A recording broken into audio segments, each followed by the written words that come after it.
Imagine spending years in silence, your only companion, a clock ticking in an empty room. Now imagine a stray dog showing up at your door. Not just any dog, but a retired German shepherd with eyes full of untold stories. This isn't a tale about rescue. This is about being rescued back. Like this video, if you believe love can come when we least expect it. Share it with someone who still believes in second chances. Comment if a dog has ever changed your life in ways words can't explain. And subscribe for more real stories where paws meet hearts and change everything. At the edge of town, in a weathered brick house with chipped shutters and ivy crawling up the side, lived a woman the world had mostly forgotten. Eleanor Gray was 82. She wore her silver hair in a bun, her clothes were always a size too big, and she spoke to no one. Not the mailman, not the neighbor kids, not even the nurse who dropped off her medication twice a month. Widowed 30 years ago, childless by circumstance, Eleanor had slowly faded into the corners of life like old wallpaper, still there, but unnoticed. She moved slowly, with deliberate care. She watered her geraniums. She wrote letters she never sent. And every night, she left a porch light on, for no one in particular. Until one rainy evening, something changed. A shape appeared beneath the flickering street lamp across from her gate. Not a person. A dog. Massive, drenched, limping. Its coat was black and gray, its body muscular but worn, and its amber eyes locked onto Eleanor's as if it had been looking for her forever. The German shepherd had once answered to Axel. Years ago, he'd been a decorated police canine, trained in search and rescue, drug detection, and apprehension. He'd worked beside Officer Ray Morales, a man who treated him more like a son than a partner. They'd cleared buildings together, found missing kids, stopped bad men in their tracks. Axel had a flawless record until the day the warehouse collapsed. It was supposed to be routine, a raid, a chase, a shout, and then steel beams came down. Ray never made it out. Axel did, but barely. They said the dog went feral for days, refusing food, lashing out when touched. Eventually, he was retired, deemed too emotionally unstable for duty, too loyal for his own good. They tried placing him in a working dog shelter, but he broke out. Tried again. He ran again. By the time he found himself on Eleanor's street, he had no name tag, no microchip, and no interest in humans. Except her. Eleanor had lived alone since her husband passed away 7 winters ago. Her cottage sat on the edge of town, surrounded by dry fields, rusted fences, and silence thick enough to press on your chest. She spent most days tending her roses, feeding the birds, and watching the world pass her window without knocking. Until the dog came. He showed up one foggy morning, thin as wire and covered in mud, standing perfectly still near her gate. He didn't bark, didn't whimper, just stared. Eleanor stared back. He returned the next day, and the day after. At first she only left scraps, then a blanket, then a water bowl. He didn't touch any of it while she was watching, only after she went inside. But each morning, the bowl was empty and the blanket moved. After a week, she cracked the door open and spoke to him softly. "You don't have to run anymore. Not here." The dog blinked, tilted his head, took one slow step closer. And that's when Eleanor saw it. The scar above his left eye. A jagged line, half-healed. A wound not just of skin, but of memory. She whispered again. "You've been through it too, haven't you?" For the first time in years, the dog wagged his tail. They didn't rush it. Every day, the dog, whom Eleanor had started calling Max, came a little closer. At first, he lay near the porch, then by the steps. Then, one chilly evening, he crossed the threshold and curled up beside her fireplace as if he'd always belonged there. Eleanor sat in her chair, knitting slowly, pretending not to notice the tears welling in her eyes. For the first time in a long time, the cottage felt full, like it had a heartbeat again. She discovered the scar wasn't the only story Max carried. A faded tag on his collar, still attached by a rusted ring, read, "K9, do not separate." The rest was worn smooth. He flinched at sudden sounds, especially sirens on the TV. His ears perked at the word search. And when Eleanor coughed too hard one night, he was at her side in seconds, nose pressed to her chest, eyes locked on hers, not moving until her breathing slowed. It was as if every part of him still longed for duty, still lived to protect. Eleanor never asked what had happened to him, didn't need to. She simply said, "You're safe now, Max. And so am I." They became each other's shadow. Walks to the corner shop, quiet afternoons in the garden, evenings by the fire with old jazz records humming softly in the background. Neighbors noticed the change. The way Eleanor stood straighter, smiled more. The way the fierce old dog watched over her with the loyalty of a soldier and the tenderness of a son. But none of them knew just how much she would soon need him. It happened on a Tuesday. The wind had a bite to it that morning, and Eleanor had just poured herself a cup of tea when the knock came. Not a polite tap, not the usual postman. This was sharp, repetitive, demanding. Max was on his feet, instantly, tail stiff, ears pointed, body rigid like a coiled spring. Eleanor opened the door to find two men in reflective vests and dark uniforms. "Council officers, Mrs. Whitaker," the taller one asked. "Ma'am, the dog has no registered microchip, no updated tags, and given his breed and size, he's classified as a working dog. Without proper papers, he could be seized." Max stood between them now, not growling, not barking, just watching. Protective, alert, loyal. The officer gave a polite but rehearsed smile. "We'll need to take him in for evaluation. It's just procedure." Eleanor stepped in front of Max. "No," she said simply. The younger officer tried again, softer this time. "We understand he's bonded with you, but there are rules." She looked down at Max, who sat beside her like a silent sentinel. "He saved me," she whispered. "I don't care what the papers say." They left her with a formal notice taped to the door. For days to comply. That night, Eleanor didn't sleep. Max rested at her feet, head on her slipper, eyes flicking open at every creak in the old house. She looked out the window, heart heavy. For days. And then what? She nodded slowly. "We've had complaints," he continued, checking his clipboard, "about a large dog wandering the neighborhood off-leash.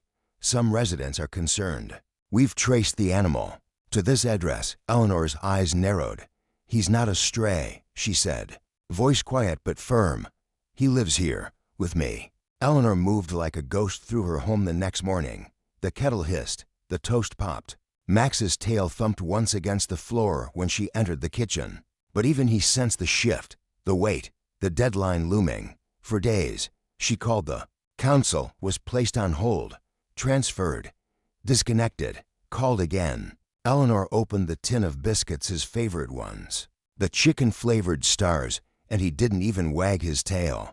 That afternoon, she dug out the old photo albums, page after page of her late husband in uniform, of their children in the garden, of birthdays, picnics, lazy Sunday afternoons, and in more recent pages Max with his paw on her lap, Max beside her wheelchair the year she broke her hip, Max curled against her chest on the anniversary of her husband's death.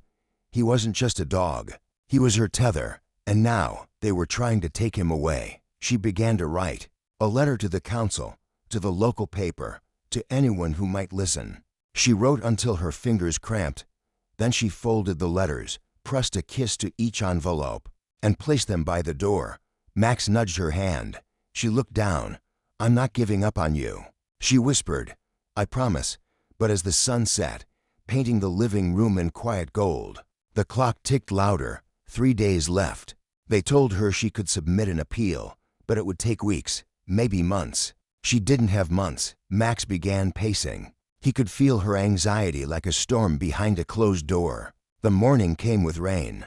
Eleanor sat by the window in her threadbare cardigan, watching droplets trace paths down the glass. Outside, the neighborhood moved on joggers in waterproof gear, delivery vans splashing puddles, life happening. But inside her home, time stood still. 3 days. She had walked to the post box with Max the day before, every step a quiet act of resistance. The letters had been sent. The appeal was in motion. But she had no illusions. Bureaucracy was slow. Compassion rarely made deadlines. That morning, the phone didn't ring. The doorbell didn't chime. The mailbox stayed empty. Max, ever faithful, rested his head on her feet. But even he seemed subdued, as if he understood this was the part of the story where hope begins. To flicker. At midday, she wheeled herself to the pantry and stared at the shelf where Max's food was kept. There were 2 tins left. That evening, she tried to eat, but her hands trembled too much to hold the fork. Max nuzzled her elbow, worried. She laughed softly, the sound brittle as old paper. "Oh, love," she said, scratching behind his ears, "we've seen worse, haven't we?"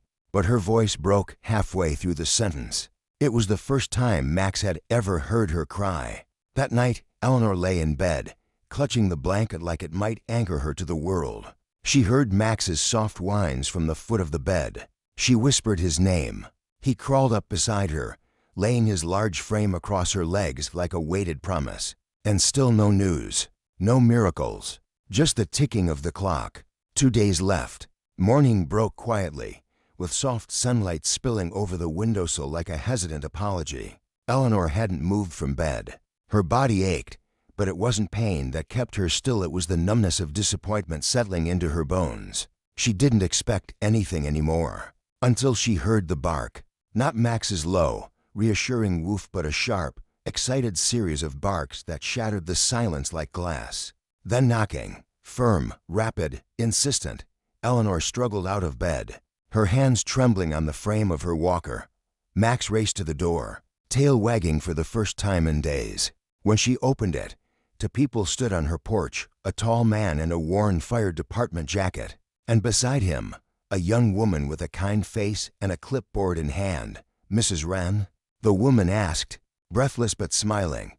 "We're with the city's emergency response coordination team.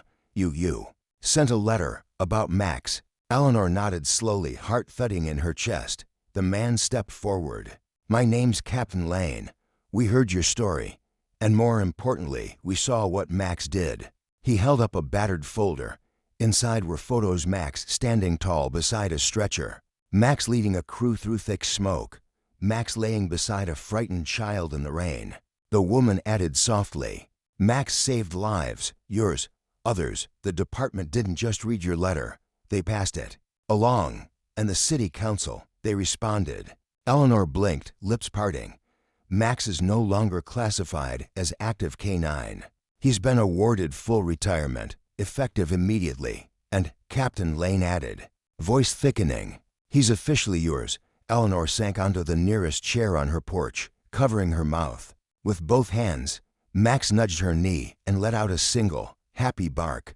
Tears slipped down Eleanor's cheeks, but this time they were tears of release, not despair. She looked up. "Thank you," she whispered. "Thank you both." The woman smiled. "It was never a question of policy, Mrs. Wren. Just a matter of time. Heroes deserve to go home." Eleanor didn't remember the last time her house had felt this full of light, of voices, of laughter. In the days that followed Max's official retirement, something in the old woman shifted.